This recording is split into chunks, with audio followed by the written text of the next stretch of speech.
ते दोन सेक्शन 49(2) आणि 49(4) कसले क्रेडिट लेजरचे. जसं आपण तिथे सिव्हिलमध्ये ITC काय करतो, अवेल करतो input tax credit as self assess in return of a registered person त्यावेळी क्रेडिट कुठे होईल, इलेक्ट्रॉनिक क्रेडिट लेजरला जाईल.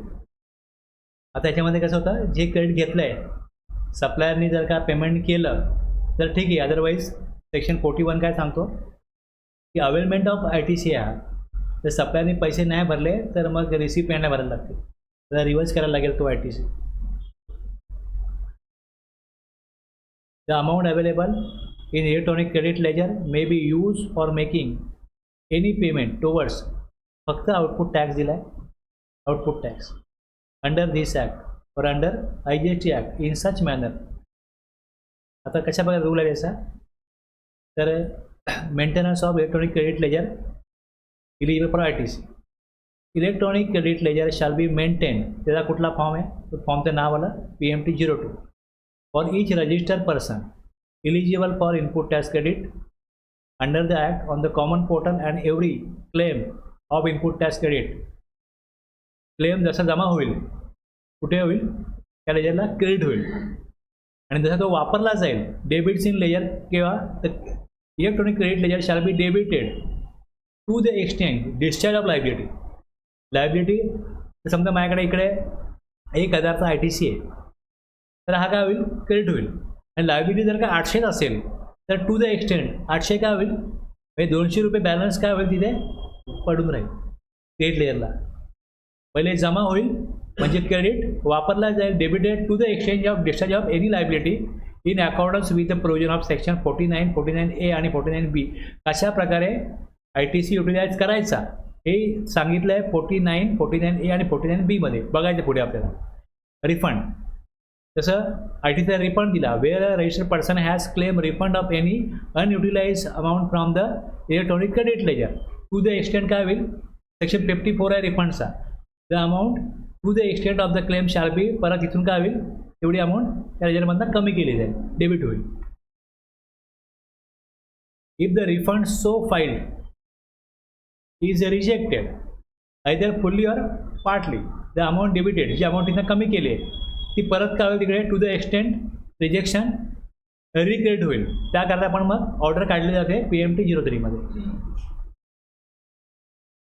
Wear a registered person has claim refund of any amount paid as tax wrongly paid or paid in excess for which debit has been made from the electronic credit ledger, the said amount if found admissible shall be recredited to electronic credit ledger by the proper officer by an order made in GST PMT 03. Wrongly, where a registered person has claim refund of any amount paid as tax wrongly paid, tax चुकून भरला गेला आणि मग एवढी amount त्यांनी चुकून भरली होती ती रिक्रेडिट होईल. एक्सेस अमाऊंट जी भरली होती, तर कसं होतं, जर का एखादा टॅक्स भरायचा आहे किंवा पेड करायचे, where registered person has claim refund of any amount, चुकीचा टॅक्स भरला मी, समजा तसं IGST भरायचा होता, CGST आणि SGST. ओके, आता जर मी योग्य टॅक्स भरला तर जो मी चुकीचा भरला आहे तो मला रिफंड मिळेल. पण रिफंड जेव्हा मी अगोदर पे केला होता तो पे कॅशमध्ये केला होता का, तर नाही. जर क्रेडिटने पे केला होता पण तेवढी अमाऊंट काय होईल, परत क्रेडिटलाच जमा होईल, त्याची काय कॅश नाही मिळणार. रिफंड ॲप्लिकेशन केलं की रिफंड द्या अमाऊंट, मला मी चुकीची अमाऊंट भरली होती ती रिफंड द्या, योग्य अमाऊंट भरलेली आहे चुकीची भरलेली रिफंड द्या. मग चुकीची रिफंड मिळेल ती भरली कुठनं, रिक्रेडिट. जर का ती तिकडनं डेबिट करून जमा केली होती अमाऊंट भरताना, तर रिफंड पण त्याच स्वरूपात मिळेल की जिकडनं तुम्ही अमाऊंट पे केली तिकडेच काय होईल, ती रिक्रेडिट होईल.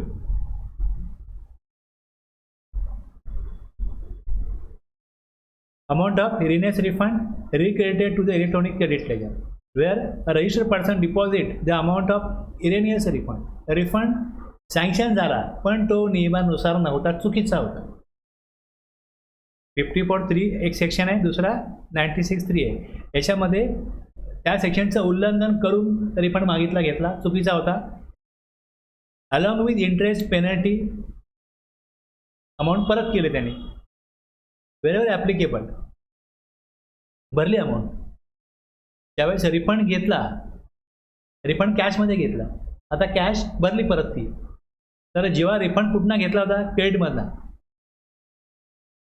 थ्रू कॅश लेजर अमाऊंट भरली on his own on being pointed out and amount equivalent to the amount erroneous refund deposited shall be recredit. Credit लेजरला काय होईल, PO ही ऑर्डर काढून 3A PMT 031 ऑर्डर काढून काय करेल, ती रिक्रेडिट करेल. रिफंड चुकीचा घेतला असेल रिफंडच्या तरतुदीप्रमाणे आणि जर त्याला ते फाउंड आउट केलं POने की हा रिफंड तुम्ही चुकीचा घेतला आहे, तुम्ही जी अमाऊंट तुम्ही चुकीची रिफंड घेतला आहे ती जमा करा, विथ इंटरेस्ट पेनल्टी जमा करा. जर त्यांनी जमा केली अलॉंग विथ इंटरेस्ट आणि पेनल्टी, तर रिफंड घेण्यापूर्वी ज्या प्रकारची स्थिती होती सेम करण्याकरता त्यांना ऑर्डर काढायला लागेल PMT 03. समजा मी 80,000 रुपयाचा एक रिफंड घेतला आणि मला टॅक्स इंटरेस्ट पेनल्टी मिळून 1 लाख रुपये जमा केले मी, ठीक आहे, मी चुकीचा घेतला मान्य करतो. आता 80,000 म्हणजे क्रेडिटला पहिले होते ना, मग ते रिक्रेडिट करण्याचं काम PO PMT 03 ने करेल. No direct entry.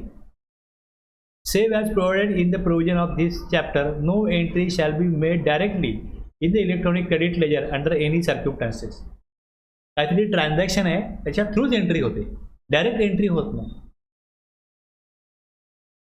Register person, आता हे काय, communication of discrepancy to judicial officer. जर कुठल्याही प्रकारे क्रेडिट लेजरला डिस्क्रिपन्सी सापडली, काय तफावत सापडली, तर मग ह्या फॉर्म थ्रू काय करा, कम्युनिकेट करा. For the purpose of this rule, it is hereby clarified that a refund shall be deemed to be rejected if the appeal is finally rejected or if the claimant gives same days delay. Okay.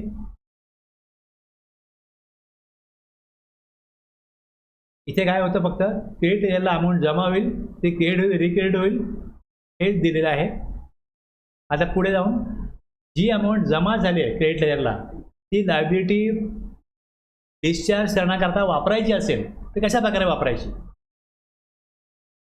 म्हणजे काय करायचं, utilise करायचं credit जी amount liability pay करायला. The amount of input tax credit available in electronic credit ledger of the registered person on account of IGST. जर IGST असेल तर IGST मधला पेमेंट ऑफ IGST लायबिलिटी IGSTची पे करायला IGST credit वापरता येईल. तसंच पेमेंट ऑफ CGST करता वापरता येईल. तसंच AGST करता आपण IGST क्रेडिटमधला IGSTची लायबिलिटी, CGSTची लायबिलिटी आणि AGST किंवा UDGSTची लायबिलिटी पे करता येईल. तसंच CGST क्रेडिट असेल, सेंट्रल टॅक्स CGST क्रेडिट, यातना लायबिलिटी भरता येईल, CGSTची लायबिलिटी भरता येईल IGSTची, पण त्याचबरोबर CGSTमधना AGST किंवा UDGST भरता येणार नाही. हे कुठे दिलं आहे, 49(5)E मध्ये दिलं आहे. Central tax shall not be utilise towards payment of state tax किंवा युनियन टेरिटरी टॅक्स. आणि स्टेट टॅक्सच्या साठी पण दिलं आहे, स्टेट किंवा UT shall not be utilise towards payment of central. Central आणि स्टेट हे एकमेकांच्या अगेन्स्ट युटिलाइज होणार नाही. The central shall first be utilized towards payment of CGST and the amount remaining, if any, may be utilized towards the payment of IGST. The state shall first be utilized towards payment of AGST and the amount remaining, if any, may be utilized towards payment of integrated tax. आता ह्यात एक provision काय सांगतो, provided that the input tax paid on account of state tax shall be utilized towards payment of IGST only where, काय म्हटलं, only where the balance of ITC on account of central tax is not available. म्हणजे काय करायचं बघा, हे सगळं तुम्ही वाचाल, सगळ्याचा अर्थ ह्या एका चार्टमध्ये आहे की IGST जो आहे तो यूज करा, IGST करता, नंतर CGST AGST in any order आणि इन एनी प्रपोर्शन वापरता येईल. उद्देश काय याचा, IGST जो आहे हा नील झाला पाहिजे. हा रूल पहिले नव्हता, हा रूल पहिले नव्हता, अशा प्रकारे पहिले नव्हतं. हे जे आहे मी बघते आता 49A आणि 49B हे दोन सेक्शन अमेंडमेंट करून आणले. आता आपण 49.5 वरती बघतोय. ओके, इथे काय बघतोय? 49.5 बघतोय. आता हे या प्रकारे काम चालू होतं. यात काय व्हायचं, नॉर्मली काय व्हायचं, माझ्याकडे मी एक मशीन परचेस केलं दिल्लीवरनं. मी महाराष्ट्रामध्ये मी एक मशीन परचेस केलं दिल्लीवरनं. माझ्याकडे IGST क्रेडिट आलं 2,40,000 रुपये IGST क्रेडिट आलं. आता जसं जुलै महिन्यामध्ये माझी लायबिलिटी आहे CGST मध्ये 40,000 आणि HGST मध्ये पण 40,000 ही माझ्याकडे लायबिलिटी आहे. आणि या जुलै महिन्यामध्ये माझ्याकडे जो ITC आला तो 25,000 CGST मध्ये आला आणि HGST मध्ये 25,000 आला. आता माझ्याकडे हे क्रेडिट नसतं, जर हे क्रेडिट IGSTचं मशीनचं नसतं तर मी कॅश भरली असती ना. मग लोक काय करायचे, जसं हा CGST वापरला, ह्या 240 मधले इकडे 15 हवेत, हे 15 घ्या आणि हे 15 घ्या. अशा प्रकारे हे 40,000 डिस्चार्ज करण्याकरता हा CGST मध्ये 25 आणि IGST मधले म्हणजे हे 2,10,000 राहतील. बरोबर आहे. म्हणजे जशी गरज लागेल तसं IGST वापरला जाईल ना. आता काय केलंय, ही अमेंडमेंट केली 49A आणि B. यात हे सांगितलं की IGST आहे की जसं सांगितलंय 49 मध्ये त्या प्रकारे घ्या, पण यात नवीन काय केलं त्यांनी की input tax credit on account of central tax, state tax unit shall be utilise towards payment of IGST, CGST, UTGST only after input tax credit available on account of IGST. पहिले काय करा, वापरा, तो वापरल्या संपल्यानंतरच CGST GST वापरा. म्हणजे याचा अर्थ काय होता की जसं तुमच्याकडे IGST आहे ना तर तुम्ही हा वापरायचा नाही, हायतलाच वापरा, हाच वापरा. म्हणजे मी या 240 मधला हा माझा CGST AGST क्रेडिट जे आहे हे जमा राहील. CGST मध्ये 25,000 जमा राहतील, आम्ही जुलै महिन्यात सांगतोय. ओके, AGST जमा राहतील 25,000 आणि मला या 240 मधले वापरायचे. 40 घ्या, 40 घ्या. लायबिलिटी डिस्चार्ज झाली म्हणजे या 240 मधनं 80 गेले, म्हणजे उरले किती इकडे, 160 उरले. 160 ते राहतील IGST बॅलन्स आणि CGST मध्ये 25 जमा राहतील. CGST तुमचं वाढत राहू दे, IGST संपलं पाहिजे असा त्यांना नियम करायचा होता. आणि त्याकरता त्यांनी हा अमेंडमेंट करून सांगितलं की IGST वापरल्याशिवाय CGST वापरायचं नाही. IGST मधनं पहिले IGST भरा, नाही मिळालं IGST, CGST भरा, AGST भरा. तो संपला का तर वापरा CGST AGST, ते क्रेडिट वापरायचं नाही पहिले. आणि जे क्रॉस आपण करत नाही CGST AGST ते त्याच राहील. पण IGST पहिले युटिलाइज झाला पाहिजे हे यांनी 49A आणि 49B मध्ये आणलं आणि मग 88 रूल आणला. या रूलमधनं हे हा प्रकारे केलं गेलं. आता ह्या रूलमध्ये काय होतं की सपोज माझ्याकडे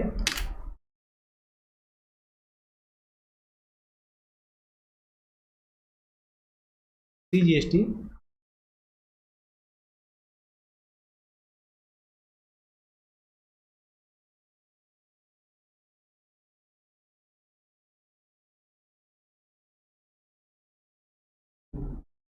ही अमाऊंट मला भरायची. ओके, किती मला लायबिलिटी आहे, सपोज लायबिलिटी आहे 40,000, इथे आहे 40,000.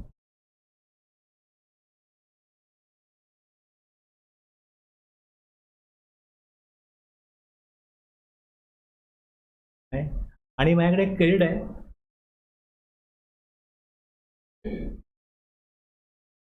IGST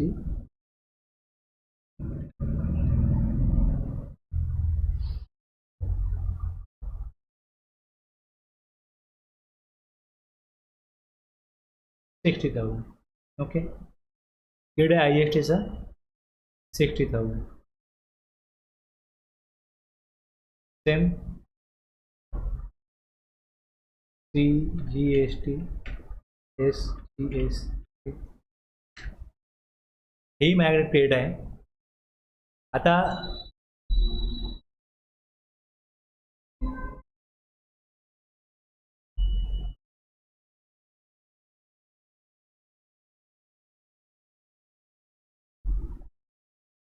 असं आलं. आता पोर्टल काय करतो, ज्यावेळेस मी पोर्टलला जातो आणि पेमेंट ऑफ टॅक्स करतो तेव्हा ह्या 60,000मधले तो ह्या CGST मध्ये हे 40,000 टाकतो. टाकले ना 40,000. या प्रकारे तो बघा हे 40,000 घ्या इकडे आणि ह्याचे उरले किती 20. हे 20 तो ह्याच्या समोर टाकतो. टाकलं याने 20 ह्या समोर इथे झाले. आता इथे मला AGST मध्ये क्रेडिट किती आहे माझ्याकडे 15 आहे. मग तो हे क्रेडिट टाकतो. आता मला AGSTला अमाऊंट 5,000 कमी पडते, मग इथे 5,000 मला कॅश भरायला सांगतो. आणि इथे काय होतं, हे 60,000 संपले बरोबर आहे. हे जे 15,000 आहेत हे 60,000 संपले. हे जे 15,000 आहेत हे वापरलेच गेले नाही CGST मध्ये. म्हणजे हा बॅलन्स जो आहे हा माझा बॅलन्स हा जमा राहील. आणि हे खाली AGST मधले 15 वापरले, हे 15 मी वापरले, म्हणजे इथे 15,000 जमा झाले आणि इथे 5,000 मला कॅश भरायला लागली. पोर्टलचे प्रोग्रामिंग असते. आता जर मला IGST वापरायला सांगितलं आहे आणि काय सांगितलं आहे, एनी प्रपोर्शन घ्या. म्हणजे इथे मला या 60 मधले जर मी इकडे 30 टाकले, 1 2 3 30 टाकले हे चालेल. इथे पण मी 30 टाकले ते हे चालेल. आणि मग इथे 10 कमी पडले, या 15 मधलं मी 10 घेईन आणि इथे पण 10 घेईन. पण हे मॅन्युअली करायला लागतं. मग इथे मला कॅश भरायला लागेल का नाही. आणि हे असं करून पण काय होईल, माझ्याकडे इकडे 5,000 बॅलन्स शिल्लक राहील. हे काय झालं, प्रॉपर युटिलायझेशन झालं. यांनी ह्याच प्रकारे हे इथे एक हे दिलं कशा प्रकारे वापरायचं.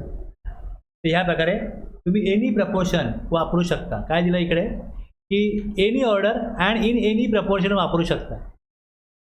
एनी ऑर्डर एनी प्रपोर्शन म्हणजे मी काय केलं इकडे याचप्रमाणे 40,000 CGST 40,000 AGST आहे. पहिले काय वापरा IGST, तो किती 60,000.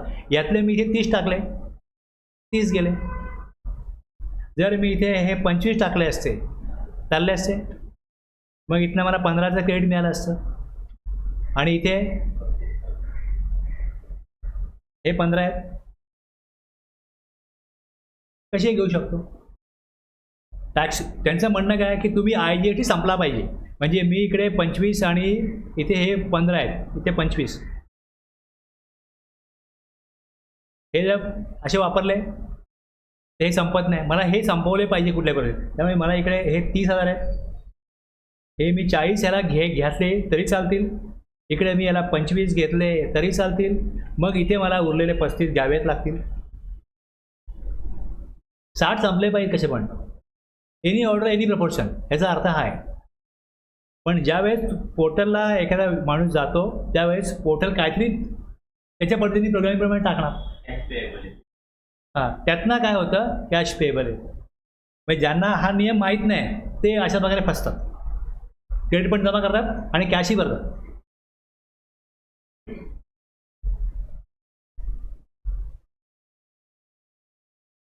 आलं लक्षात ना. आता इकडे काय होईल, मी इथे 25 टाकले, इथे 15 टाकले, हे 15 संपले. आणि इकडे 40 आहे, 35 आहे, इथे मी 5,000 ठेवीन. आता काय होतं, मला इक्वल ठेवायचं असेल तर मी इक्वली वाटेन की 60,000मध्ये याला 30 देऊ, याला 30 देऊ आणि मग पुढे जाऊन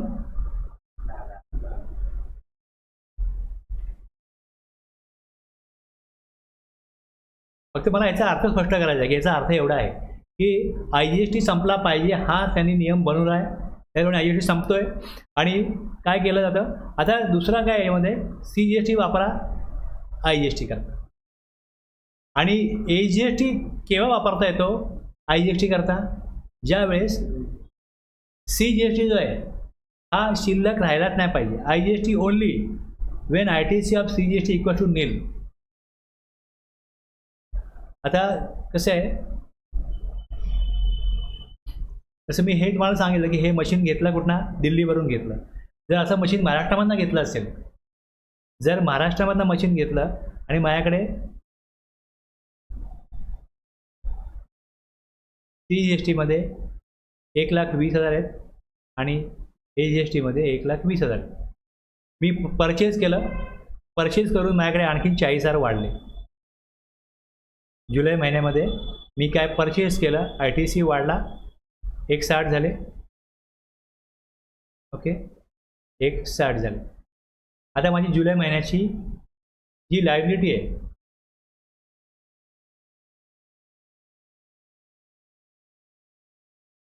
ती अशी आहे की मी राज्याबाहेर जे माल विकला त्यातनं मला 58,000 पे करायचे. राज्यामध्ये 25. आता हे जे क्रेडिट आहे यातनं मी 25 घेऊ शकतो CGST करता 25 घेऊ शकतो AGST करता. किती होतील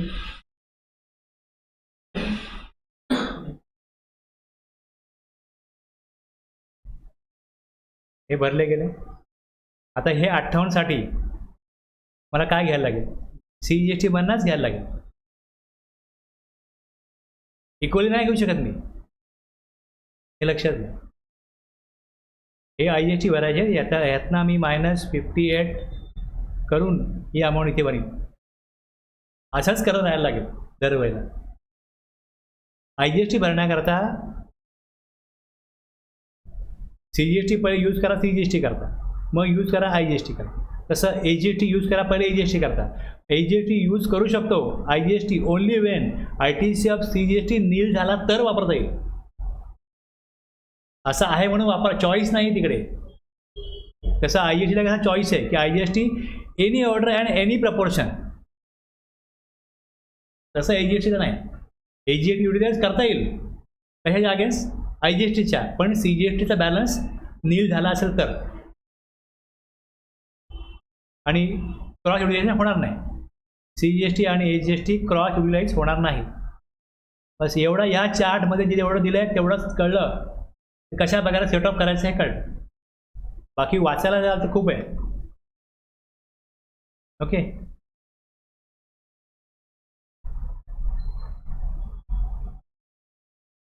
आता रिफंडसाठी सेक्शन 54(3) रिफंडचा आहे. त्याच्यामध्ये जो ITC रिफंड आहे ITC रिफंड तो विदाउट पेमेंट ऑफ टॅक्स म्हणजे त्याच्याकडे LUD किंवा बॉन्ड आहे त्यांनी काय केलं 0 डेज सप्लाय केला. 0 डेज सप्लाय म्हणजे एक एक्सपोर्ट दुसरा सेजमध्ये सप्लाय केला असेल तर जर तो तेवढंच करत असेल तर ITC काय होतो त्याच्या इलेक्ट्रॉनिक क्रेडिट लेयरला ॲक्युमुलेट होतो. आणि दुसरं where the credit has accumulated on account of rate of tax म्हणजे जर माझा आउटपुट टॅक्स 5% आहे आणि इनपुटवरती 12% 18% टॅक्स आहे. म्हणजे समजा मी ABC परचेस करतो आणि P बनवतो तर ABCवर टॅक्स आहे 12-18 मे बी 5 पण असेल आणि P वरती जर 5% आहे तर काय होतं परचेस जेव्हा करतो तेव्हा 18% आणि 12% आणि 18% टॅक्स जमा होतो आणि जेव्हा मी सेल करीन तेव्हा 5%च कलेक्ट करतो. अशा केसमध्ये जर का इथे ITC लेजरला ॲक्युमुलेट झाला इलेक्ट्रॉनिक क्रेडिट लेजरला तर आउटपुट टॅक्स नील असता कामा नये एक्झाम्प्ट असता कामा नये एवढं दिलं आहे. आणि दुसरं एक्सेप्ट काय म्हटलं की एक नोटिफिकेशन काढलं आहे गव्हर्नमेंटनी त्यात सांगितलं आहे की एक ठराविक प्रॉडक्ट आहे त्यांना ITC रिफंड मिळणार नाही ॲक्युमुलेट ITCचा. त्यात जर माझं प्रॉडक्ट नसेल तर मला ॲक्युमुलेट ITCचा काय मिळतो रिफंड मिळतो. एक झिरो डेट सप्लाय असेल ITC रिफंड मिळतो. दुसरं याला म्हणतात inverted tax structure, inverted duty structure की इन्व्हर्टेड टॅक्स स्ट्रक्चर, या केसमध्ये रिफंड मिळतो. आणि त्यामध्ये दोन प्रोविजन काय सांगतात की no refund of unutilised ITC allowed in case where goods exported, जे गुड्स एक्सपोर्ट करतात त्यावरती एक्सपोर्ट ड्युटी आहे. म्हणजे आता कांद्याचा एक्सपोर्ट गव्हर्नमेंटला व्हायला नको आहे, गव्हर्नमेंट काय करतं, एकतर रिस्ट्रिक्ट करतं, कांदा एक्सपोर्ट होणार नाही, किंवा त्याच्यावरती एक्सपोर्ट ड्युटी भरमसाठ लावतं की इंटरनॅशनल मार्केटला तेवढ्या कॉस्टला कोण परचेसच करणार नाही. जर तसा एक्सपोर्ट होत असेल तर ITC रिफंड मिळणार नाही. No refund of ITC allowed if the supplies of goods. Drawback हा की बेनिफिट आहे. हा जर बेनिफिट घेतला असेल जर इम्पोर्ट केलं त्यावर काय ड्रॉबॅक दिला आहे तर मग ITCचा रिफंड मिळणार नाही. तर ही हा एक बेनिफिट आहे. Provided also that no refund of input tax credit shall be allowed if supplier of goods or services or both avails of drawback in respect of central tax or claims a refund of IGST paid on such supply. Import केलं, दुसऱ्या एका ट्रान्झॅक्शनमध्ये drawback हा benefit मिळतो कस्टममध्ये, तो घेतला असेल. मी goods purchase केलं ABC, यात मी काय घेतलं आहे, ड्रॉबॅक घेतला आहे, किंवा याच्यामध्ये कुठे ड्रॉबॅक घेतला आहे आणि मी आता जे काय करतो आहे एक्सपोर्ट करतो आहे, तर एक बेनिफिट तुम्हाला दिला आहे ना ड्रॉबॅकचा, एक बेनिफिट दिला आहे, तर दुसरा ITC रिफंडचा बेनिफिट मिळणार नाही त्या प्रॉडक्ट करता. एकच बेनिफिट मिळेल, ते ITC रिफंड घ्या किंवा ड्रॉबॅक घ्या.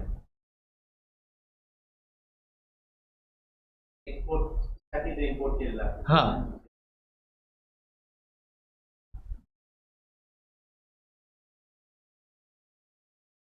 ठीक आहे, ती प्रोविजन बघू आपण.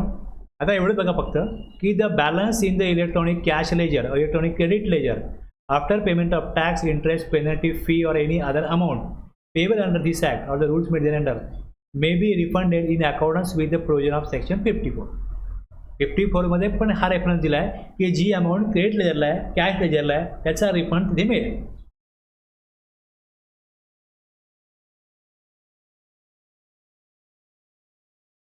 आता लायबिलिटी आहे, जसं आपण 3B भरतो, लायबिलिटी कुठे जाते, लायबिलिटी रजिस्टरला जाते. तर याच्यामध्ये लायबिलिटी जी आहे ही माझी अगोदरची भरायची राहिली आहे, तर ती पहिले भरायची. All dues relating to previous period ते पहिले भरा, मग करंट पिरियडचं भरा, नंतर काय नोटीस आले all dues including demand determined ते नंतर भरा. डिस्चार्ज ऑफ लायबिलिटी काय असेल, डिस्चार्ज ऑफ लायबिलिटीचा त्यांनी प्रेफरन्स दिला आहे, पहिले काय करा प्रिव्हियस लायबिलिटी भरा, मग करंट भरा आणि मग डिमांड आलाय ती भरा. लायबिलिटी कुठे जाते, इलेक्ट्रॉनिक लायबिलिटी रजिस्टरला जाते. याचा रूल 85 आहे, 85 प्रमाणे हे मेंटेन होईल. लायबिलिटी करता PMT 01 आहे, त्याच जाईल. त्या लायबिलिटीमध्ये each person liable to pay tax, interest, penalty, late fee, ते काय होईल, payable by him shall be debited to the said register. The electronic liability register of the person shall be debited by, गव्हर्नमेंटच्या अकाउंटला जमा होतं तर debit आहे, लक्षात घ्या. Amount payable toward tax, interest, late fee, other account payable. The amount of tax गव्हर्नमेंटला काय होईल, त्यांचं इन्कम आहे पण मला द्यायचं आहे, देणं आहे ना, मला देणं आहे म्हणून मला डेबिट दिसतं, हे द्यायचं आहे.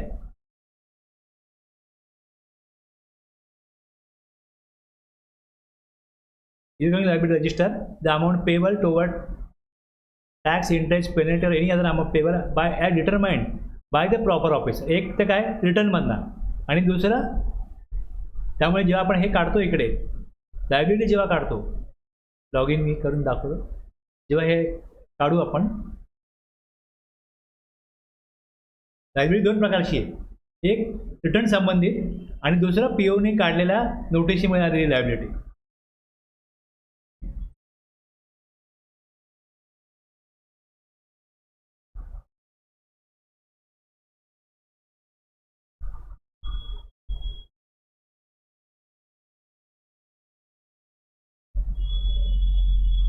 हे पार्ट 1 आणि part 2 return related, other than return related. The amount payable toward tax, interest, late fees, other amount payable as per the return, and the amount tax, interest, penalty, other amount payable as determined by the proper officer in pursuance of any proceedings under the act or as ascertained by the said person. Any amount of interest that may accrue from time to time. हे कुठे जाईल? Electronic liability रजिस्टरला जाईल. Okay. आणि जे अगोदर ते matching वगैरे करणार होते त्यामुळे सेक्शन 42, 43 जे काय आहे मिसमॅच तो काढून टाकला तो नाही. Subject to the provision of section 49, 49A, 49B, payment of every liability by a registered person as per his return shall be made debiting the electronic credit ledger. Okay. जो नियम दिला आहे युटिलाइज करायचा 49, 49A आणि 49B प्रमाणे, त्याप्रमाणे जेव्हा ते लायबिलिटी डिस्चार्ज केली जाईल तेव्हा ती लायबिलिटी काय होईल? भरली. लायबिलिटी जेव्हा रेकॉर्ड होईल त्या डेबिट होईल, भरली तर क्रेडिट होईल. क्रेडिटिंग काय? आयदर इलेक्ट्रॉनिक कॅश लेजर किंवा credit ledger.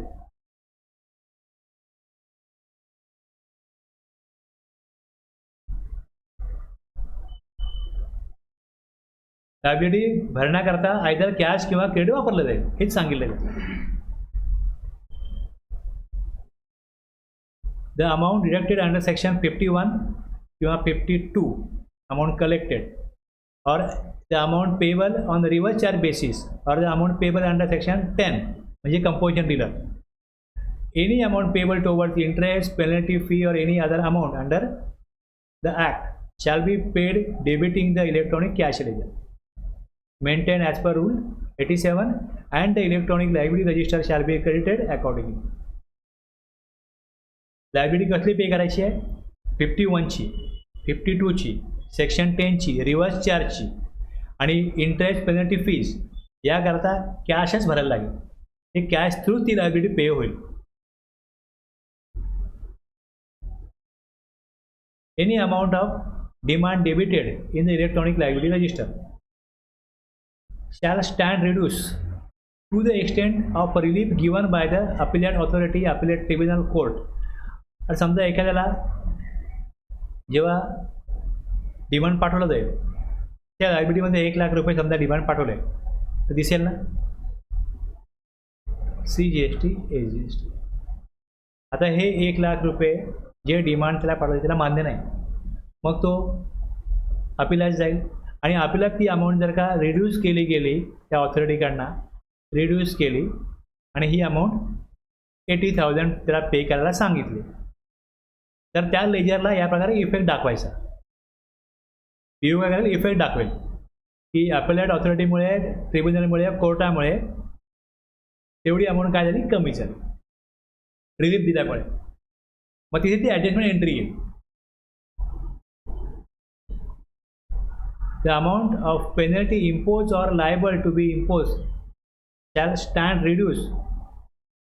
The amount of penalty imposed or liable to be imposed shall stand reduced partly or fully as the case may be if the taxable person makes the payment of tax, interest and penalty specified in the show cause notice or demand order. The electronic liability register shall be created accordingly.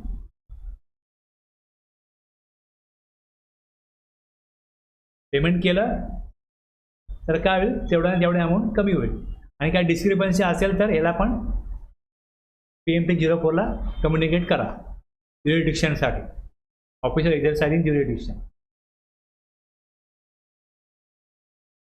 कळलं एवढं?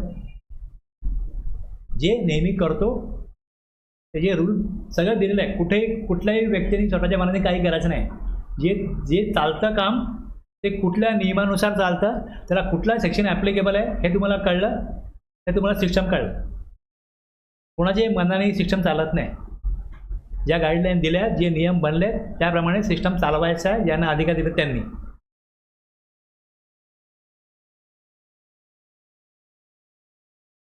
आता credit लेयरला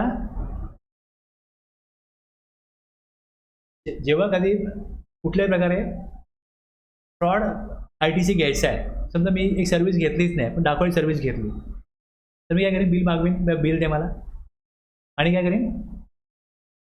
तो GST 1 भरेल, मी तो CBमध्ये claim घेईन आणि माझ्याकडे ITC येईल. बरोबर आहे. आता ह्या काय गोष्टी लपून राहत नाही. त्या गव्हर्नमेंटला कळलं बाबा हे ठराविक लोक आहेत, हे असा खोटा ITC वाटतात आणि काय लोक घेत आहेत. जसं स्क्रुटिनी वगैरे केले जाते तर कळतं की एखाद्या व्यक्तीला काय इनपुट लागतात, तो काय घेतो, आणि अचानकप्रमाणे त्याच्याकडे काही मशिनरी घेतलेली नाही आहे, तो दर महिन्याला काहीतरी सर्व्हिस घ्यायला लागला, एक्स्ट्रा सर्व्हिस घ्यायला लागला, अननेसेसरी काहीतरी तो इनपुट्स घेतोय जास्त, असं लक्षात आलं, तर ह्याचा ITC जेन्युइन नाही आहे असा डाऊट झाला, तर त्याला रिस्ट्रिक्ट करण्याकरता हा रूल काढला 86A. The commissioner or an officer authorized by him in his behalf, not below the rank of an assistant commissioner, having reason to believe that credit of input tax available in the electronic credit ledger has been fraudulently availed or ineligible. समजा माझ्या credit लेजरला काय amount आलेली आहे आणि reason to believe आहे. Reason to बिलीव्हचा अर्थ काय होतो?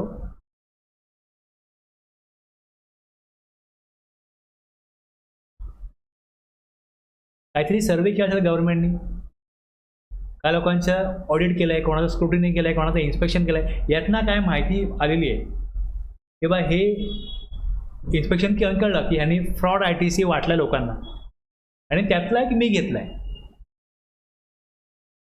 ओके, रिझन टू बिलीव्ह म्हणजे काहीतरी त्याच्याकडे पुरावा आहे, प्रूफ आहेत, त्याची धागेदोरे ज्याचे त्यांना मिळालेत की ITC कोणाकडे गेला आहे. मे बी असंही असेल की माझा ITC जेन्युइन पण असेल किंवा फ्रॉडही असेल. जोपर्यंत सिद्ध होत नाही तोपर्यंत काय कारवाई होईल? तर पहिले काय करा, ITC रिस्ट्रिक्ट करा. रिस्ट्रिक्ट करा ITC आणि मग रिसिपिएंटला काय करायला लागतं? ऑपॉर्च्युनिटी ऑफ बिंग हर्ड द्यायला लागतं की तुमचा ITC रिस्ट्रिक्ट केला आहे, तुमचा ITC जेन्युइन आहे, तुम्ही प्रूव्ह करा. हे करायला लागेल ना. ह्या रूलने काय झालं की जर का रिझन टू बिलीव्ह आहे तर पहिले काय केलं जाईल, जे क्रेडिटरला ITC पडू नये, the credit of input tax has been availed on the strength of tax invoice. म्हणजे टॅक्स इनवॉइस खोटा दिला गेला आहे सप्लायरकडनं आणि मी खोटा ITC घेतला आहे. टॅक्स इनवॉइस किंवा debit note or any other document prescribe under rule 36 किंवा issued by registered person who has been found non existent or not to be conducting any business from any place for which registration has been obtained. एक व्यक्ती fraud म्हणून सापडला की तू जागेवरच नाही आहे आणि त्याच्याकडनं कोणी परचेस केलं आहे, त्यात माझं नाव आहे. तसंच विदाऊट रिसिप्ट ऑफ गुड्स, मी गुड्स घेतलेच नाही अशा प्रकारची माहिती आहे गव्हर्नमेंटकडे, डिपार्टमेंटकडे. ही एक केस दिली. एक केसमध्ये काय की डॉक्युमेंटच्या आधारावरती ITC घेतला आहे. Okay, issued by registered person, ज्यांनी डॉक्युमेंट इश्यू केले तो नॉन एक्झिस्टंट आहे आणि गुड्स न घेता, सर्व्हिस न घेता फक्त डॉक्युमेंटच्या स्ट्रेंथवरती ITC घेतला आहे. हे रिझन टू बिलीव्ह आहे. दुसरं, the credit of input tax has been availed on the strength of tax invoice और debit note or any other document prescribed under Rule 36 in respect of any supply, a tax charge in respect of which has not been paid to the government. ITC मी घेतलाय पण सप्लायरने tax नाही भरला.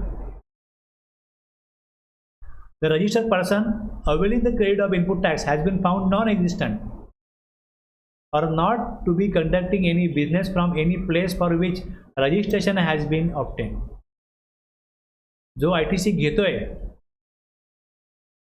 तो त्या जागेवरती business करत नाही किंवा तो नॉन एक्झिस्टंट आहे, किंवा the registered person availing any credit of input tax is not in possession of, त्याकडे डॉक्युमेंट नाही आहे. हे काय रिझन टू बिलीव्ह आहे.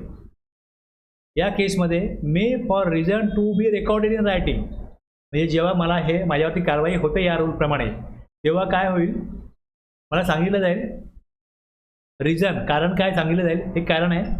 आणि नॉट अलाउड टू डेबिट, तुम्ही क्रेडिट लेजर न वापरता तुमची लायबिलिटी डिस्चार्ज करा. किंवा रिफंड पण वापरायला रिफंड मिळणार नाही. रिफंड रिस्ट्रिक्ट होईल, प्लस इलेक्ट्रॉनिक क्रेडिट लेजरमधनं लायबिलिटी भरायची नाही. या प्रकारे रायटिंगमध्ये सांगितलंच आहे. ITC रिस्ट्रिक्ट केलं. आता हे केल्यानंतर काय होईल, ITC घेतला तर आहे, आता लायबिलिटी भरण्यासाठी हा जर ITC वापरला गेला तर इथे काय झालं, इंटरेस्ट ऑफ रेव्हेन्यू आहे गव्हर्नमेंटचा, यावर परिणाम होईल. म्हणजे इथे रिस्ट्रिक्ट केल्यानंतर पुढे काय होईल, मी सांगेन चुकीचं आहे, प्रूव्ह करा.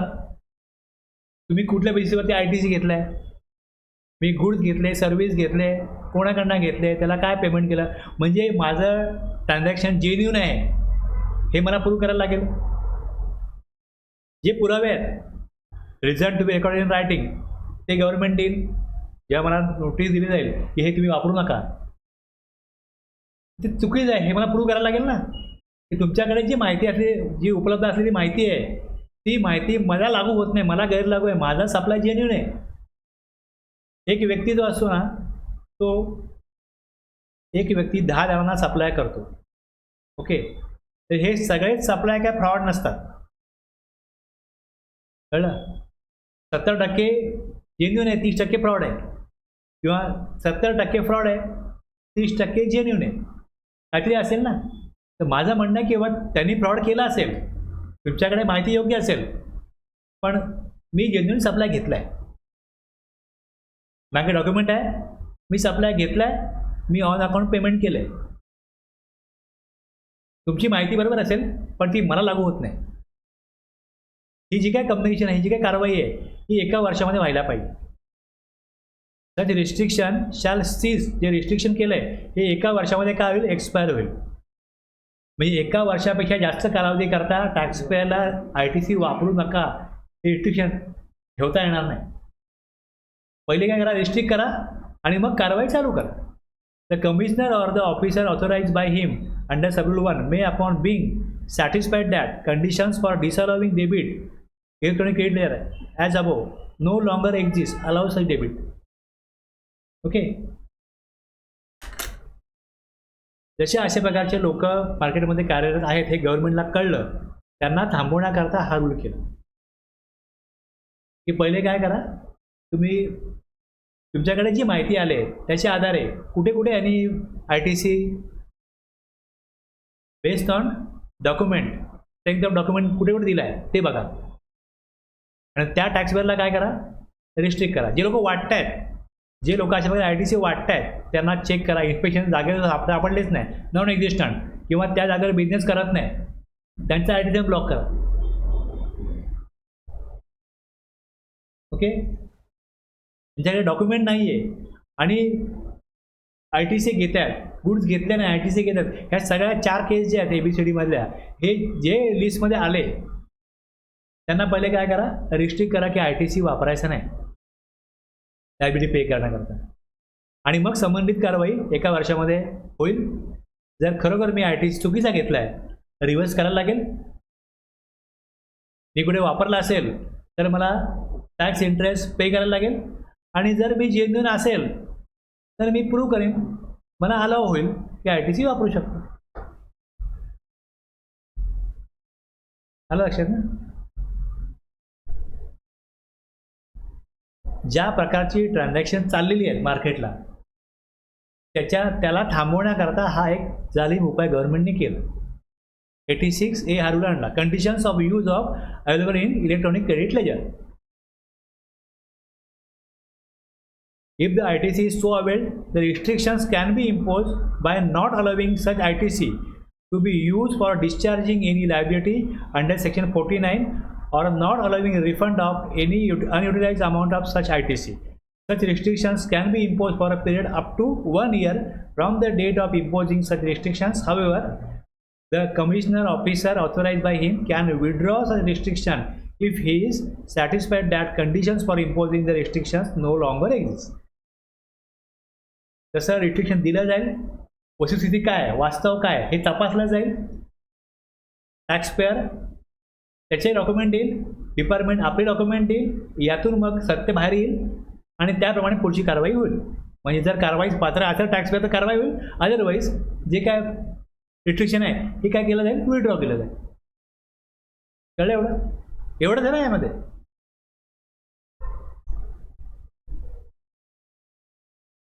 आता 49(12) आहे. Maximum proportion of output tax to be discharge through e credit ledger. E credit ledger, आता माझ्या क्रेडिट लेजरला मोठी अमाऊंट आहे तर मी कशाला कॅश भरेन, मी कॅश भरणारच नाही ना. आता हा जो काय सेक्शन आहे बघा, काय होतं, इन्कम टॅक्स लॉमध्ये अशी एक प्रोव्हिजन आहे की समजा मला एक प्रॉफिट आलं, सेल आहे 100 रुपये, परचेस आहे 80 रुपये, तर 20 रुपये काय येईल. आता ह्याच्यामध्ये हे इन्कम होईल, याच्यावरती इन्कम टॅक्स भरायला लागेल ना या 20 रुपयावरती. पण एक कन्सेप्ट आहे income tax, depreciation.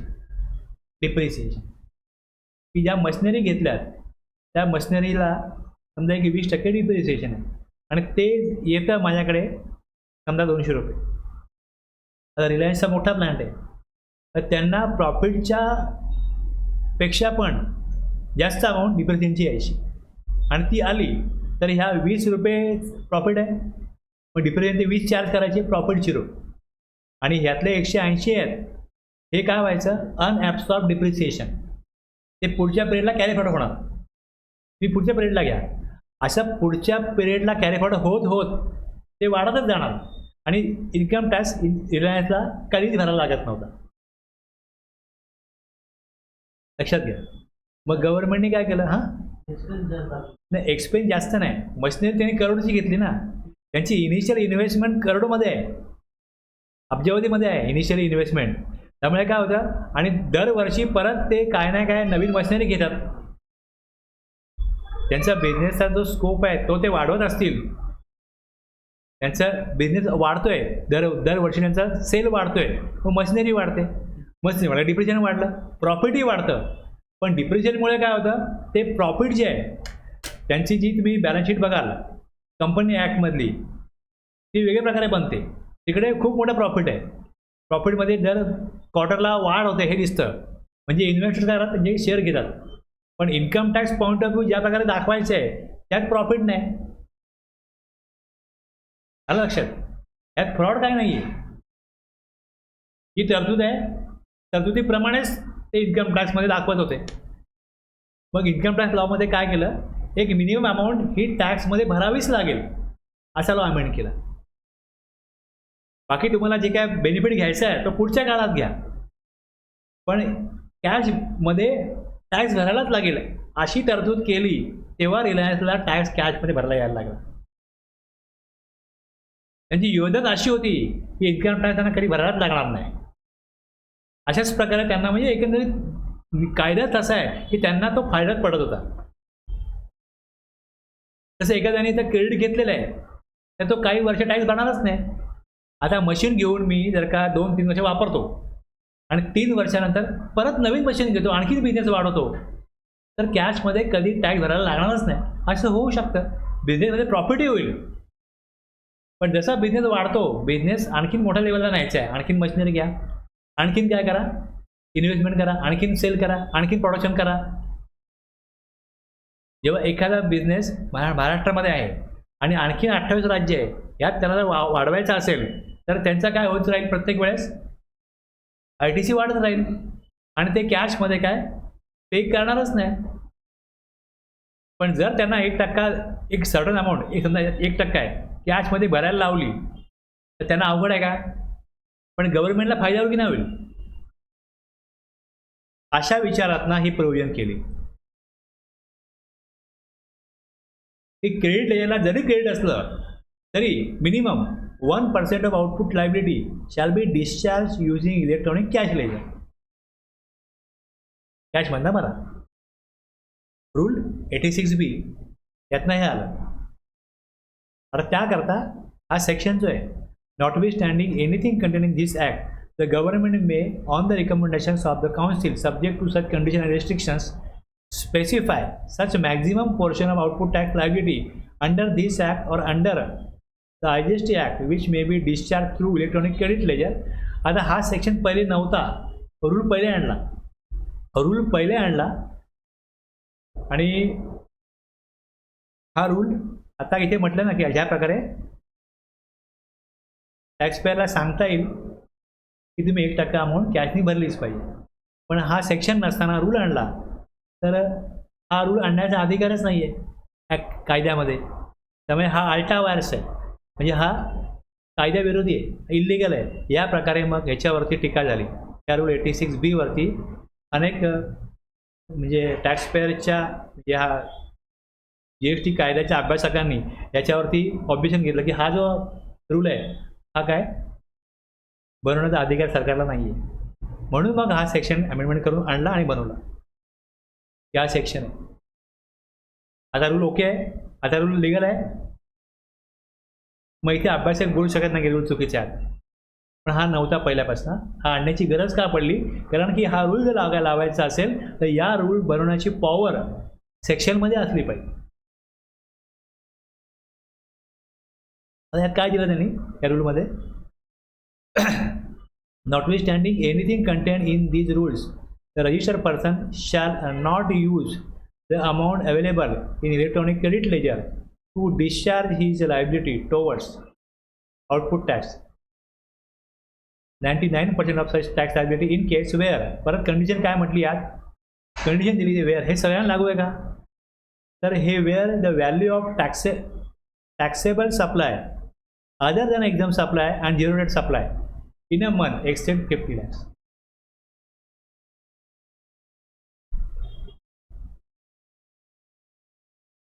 Taxable supply माझा अदर दॅन एक्झॅम्प्ट आणखी झिरो रेटेड जर 50 लाखाच्या वर गेला, हे यस आहे.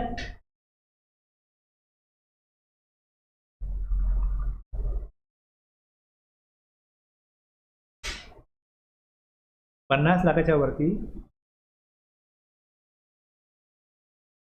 टॅक्सेबल सप्लाय केलं. ओके. आता ह्याच्यावरती जो CGST AGST येईल. ओके. माझ्या इलेक्ट्रॉनिक क्रेडिट असेल, एवढी लायबिलिटी त्यांना भरायची आहे. ही लायबिलिटी भरण्याकरता मला क्रेडिट लेजर 99% त्यातनं व्हॅल्यू घेता येईल, 1% कॅशनी घ्यायला लागेल.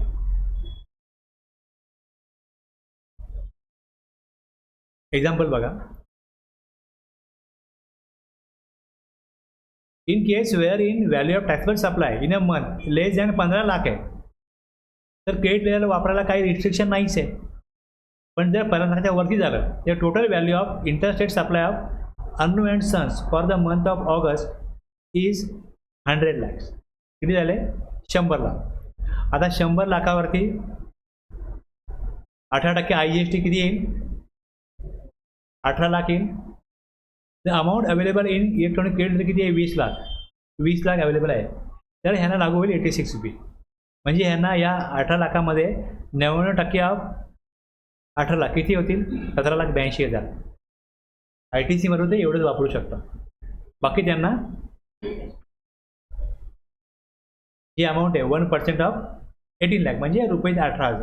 आता ही प्रोव्हिजन गव्हर्नमेंटने केली. ओके. आता कुठलाही नवीन काही नियम लागू केला तर गव्हर्नमेंटला आस्ते कदम पुढे जायला लागतं. किंवा हे आपण टाकलं लगेच व्यापारी बोलतील की ईज ऑफ डुईंग बिझनेस आहे, तुम्ही कॅश भरायला लावताय, हे काय बरोबर नाही.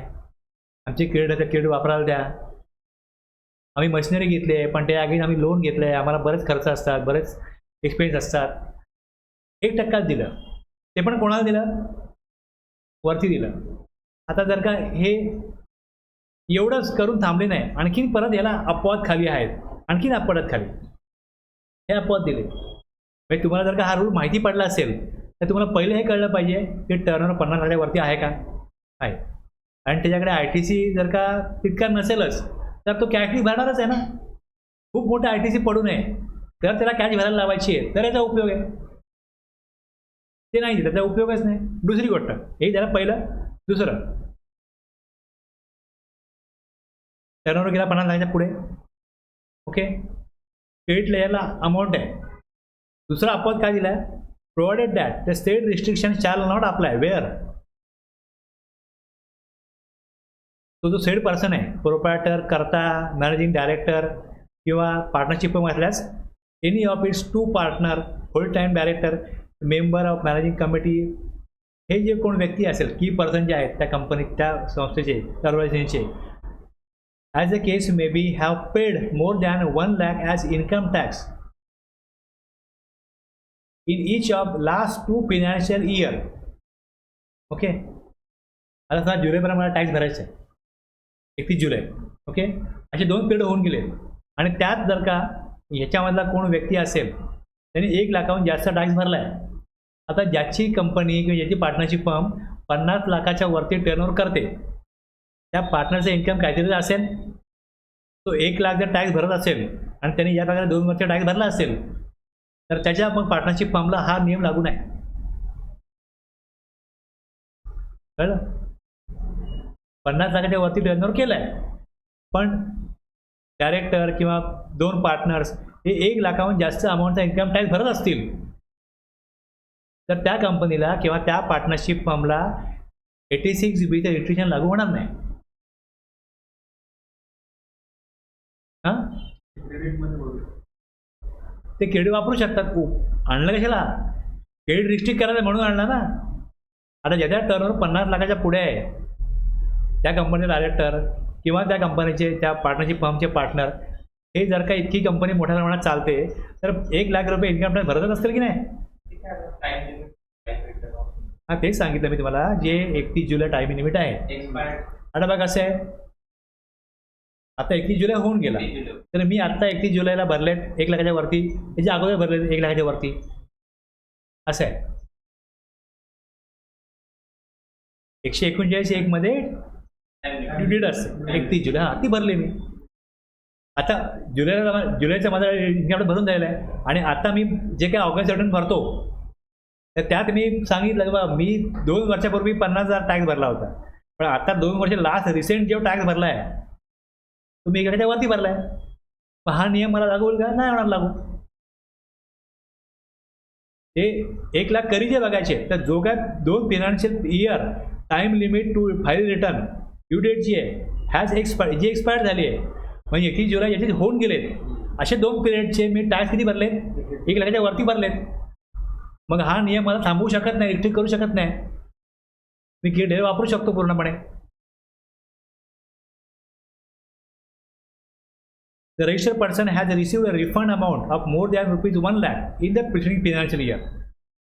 काही नोटीस आहेत ITC मधून त्याला रिफंड मिळाला आहे more than 1 lakh 54(3) zero rated supply किंवा मग इनोव्हेटिव्ह स्ट्रक्चर, यात ज्यांना कोणाला रिफंड मिळाला आहे त्यांना पण ॲप्लिकेबल नाही,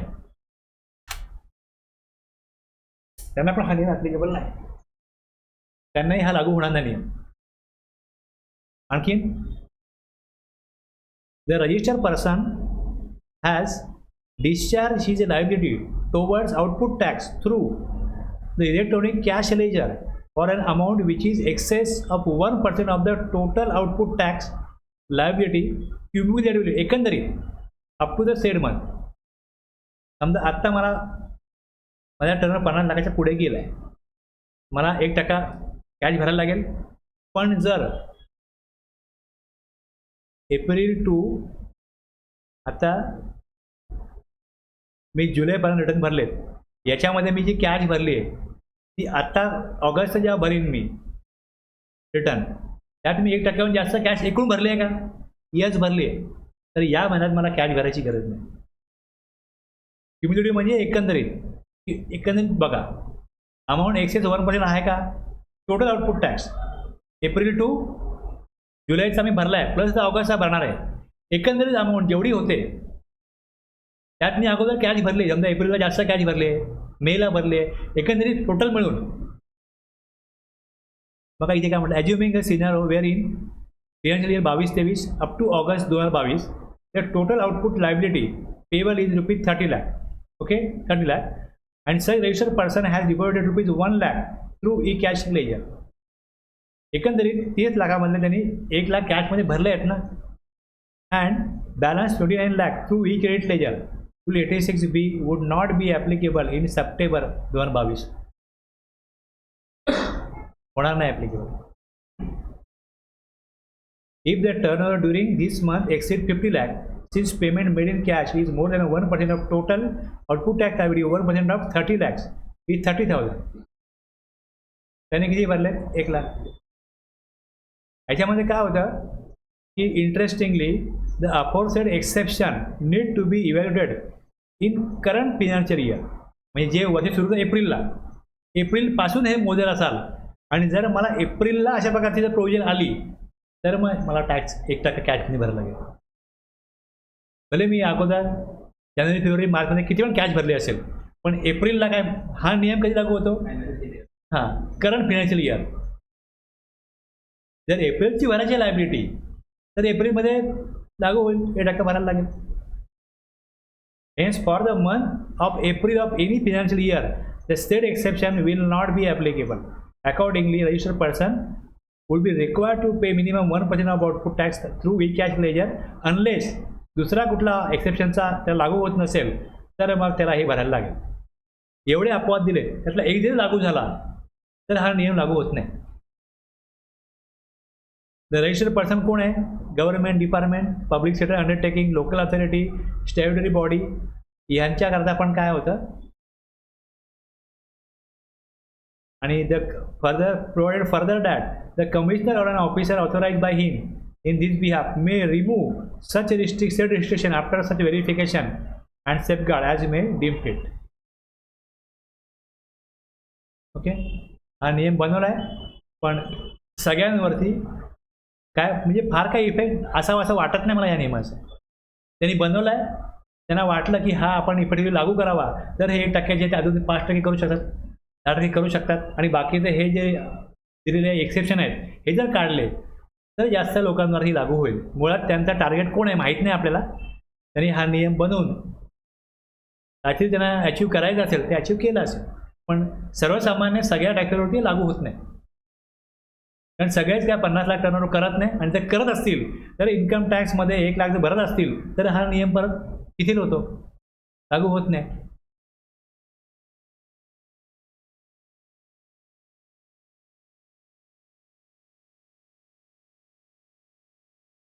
रूल 88 जे तिकडे आपण बघतो की जे लेजरला जाईल amount, a unique identification number shall be generated as a common portal for each debit or credit to the electronic cash or credit ledger. Unique number लायबिलिटीला पण येईल त्याच प्रकारे. Okay, a unique identification number shall be generated common portal for each credit electronic liability register. प्रत्येक credit डेबिटला काय येतो? तो नंबर येतो, unique number. Incidence of tax. Every person who has paid the tax on good services or both. मी तुमच्याकडून tax घेतला, तुम्ही ITC घेतला आणि मी काय केला? तो टॅक्स भरला. ओके, तर काय होईल? Every person who has paid the tax, सप्लायरी जबाबदारी टॅक्स भरा नॉर्मल चार्जमध्ये. Good services or both under this act shall be deemed to have been pass on the full incidence of such tax to the recipient of such goods. Incidence कोणाचा आहे? Unless काय म्हटलं इकडे? Unless the contrary is proved by him. म्हणजे जर का मी tax घेऊन जमा केला तर त्याचा इन्सिडन्स रिसिपियंटला पास ऑन झाला. रिसिपियंट त्याचा ITC घेऊ शकतो किंवा जर त्याला अलाव असेल रिफंड घेऊ शकतो. हे कशा करताय की ज्यावेळेस रिफंड जेव्हा घेतला जातो तेव्हा इन्सिडन्स कोणाकडे हे बघितलं जातं की त्या टॅक्सचा इन्सिडन्स कोणाचा आहे. म्हणजे जर एखादा टॅक्स भरला गेला, समजा जो 12% आहे आणि 18 भरला गेला, सप्लायरने टॅक्स घेतला आणि जमा केला तर रिफंड कोणाला मिळेल? 6% एक्स्ट्रा भरला आहे, इन्सिडन्स कोणाकडे? त्याला रिफंड मिळेल. म्हणजे कंझ्युमरकडून मी 12च्या ऐवजी 18 घेतले आणि 18 जमा केले तर गव्हर्नमेंट 12चे 18 मिळाले म्हणून 18 ठेवू शकत नाही, 12 ठेवू शकतं. 6% रिफंड द्यायला लागतील. तर रिफंड कोणाला द्यायचा? याच्याकडे इन्सिडन्स आहे, ज्यांनी त्याचं भार सहन केला त्याला तो टॅक्स द्यायचा आहे, ते रिफंड द्यायचा आहे. आणि जर तो ट्रेस नाही झाला, सापडला नाही, तर कंझ्युमर वेलफेअर फंडमध्ये ती अमाऊंट जमा होईल. ती कंझ्युमरच्या वेलफेअरसाठी वापरली जाईल. ते गव्हर्नमेंटचा टॅक्स जो घेतो गव्हर्नमेंट डेव्हलपमेंटसाठी त्याला वापरता येणार नाही. मग त्या प्रोव्हिजनला कनेक्ट होण्याकरता हा सेक्शन आहे की इन्सिडन्स कोणाकडे?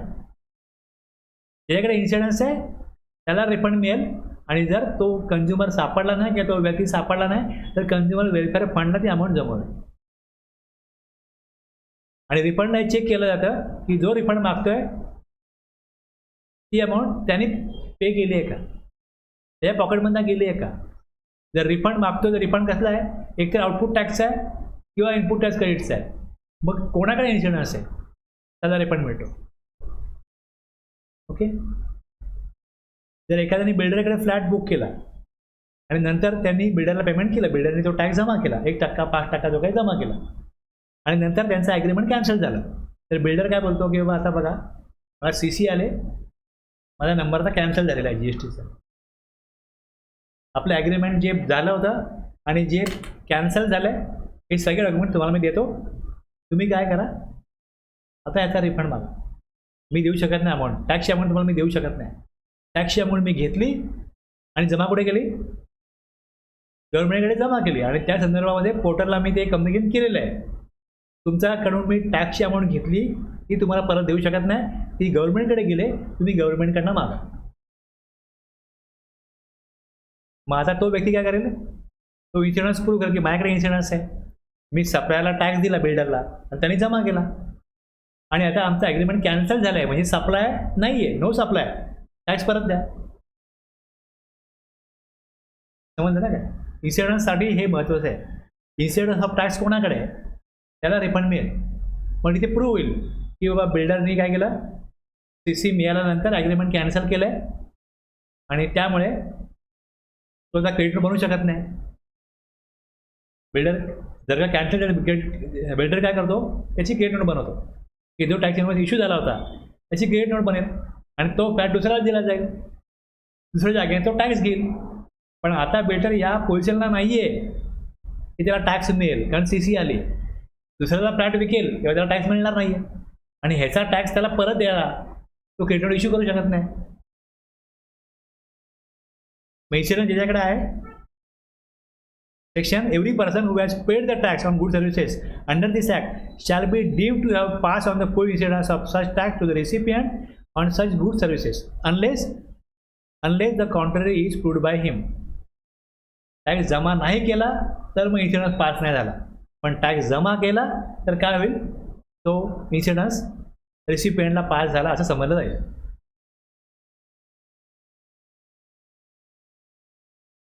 आपण 88C बघितलं आहे, आठवत आहे की GSTR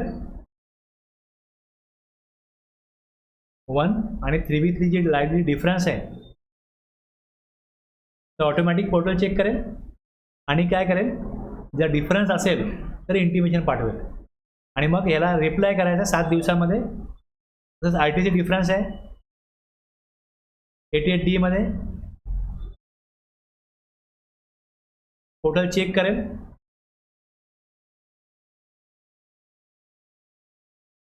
ही कारण आहेत, ही कारणं द्यायची आणि जर का डिफरन्स जेन्युइन असेल तर मग तो पेमेंट करेल आणि मग DRC 03 पेमेंट होईल आणि ती माहिती देईल. किंवा पार्टली पेमेंट आहे, पार्टली डिफॉल्ट आहे, पार्टली बरोबर आहे म्हणून इथे अँड ऑर दिलं आहे. ओके. काय अमाऊंट भरेल, काय अमाऊंट मान्य करत नाही म्हणून मग खाली रिझन देईल की या कारणामुळे, कुठल्या कारणामुळे मला काय अमाऊंट मान्य नाही. हे 7 दिवसामध्ये करायचं आहे, त्याकरता हा ऑप्शन आहे. कळलं इकडे. इथे सेक्शन आपला 49 संपतो. आता TDS TCS साठी 51, 52 आहे, हे पुढे मी घेईन उद्या. आणि मग सेक्शन इंटरेस्ट आणि लेट फीजचा 47 आहे, इंटरेस्टचा 50 आहे, ते घ्यायचे. हे सगळं झालं का तुम्हाला पेमेंट ऑफ टॅक्स क्लिअर होईल. 49, 50, 51, 52 हे 3B मध्ये प्रोसेस होतं. ओके. जी काय एक जागा त्यांनी क्लेम घेतला TCS TDSचा का कॅश दिला जातं.